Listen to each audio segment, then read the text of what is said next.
இப்போ நம்ம ஜெபிக்க போகிறோம், தூய ஆவியானவர் எங்களை தொடுங்க, எங்களை நிரப்புங்க அப்படின்னு ஜெபிக்க போகிறோம். இந்த தூய ஆவியானவர் வேணுமா? எதுக்கு வேணும்? வீட்டில் ஃப்ரிட்ஜ் இருக்குது, வாஷிங் மிஷின் இருக்குது, டிவி இருக்குது, எல்லாம் இருக்குது சாமி. இந்த தூய ஆவியானவர் ஒரு வாரமாக இருந்துட்டு போகட்டுமே. அதுக்கா?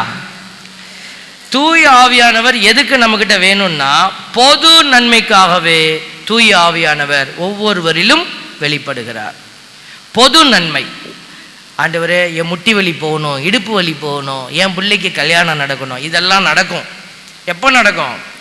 நீங்கள் தூய ஆவியாரின் செயல்பாட்டை உணர்ந்து செயல்பட்டீங்கன்னா, தூய ஆவியானவரோடு நீங்கள் செயல்பட்டு பயணிச்சிங்கன்னா ஆண்டவர் இங்கே உன் வீட்டு பிரச்சனையெல்லாம் கிளியர் பண்ணுவார்.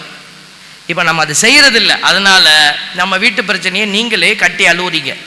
அதனால் அது ஒன்றும் நகர மாட்டேங்குது, அப்படியே நிற்கிது. உங்கள் வீட்டினுடைய காரியத்தை வெற்றியடைய செய்கிறதுக்கு ஒரு வழிமுறை இதுதான்.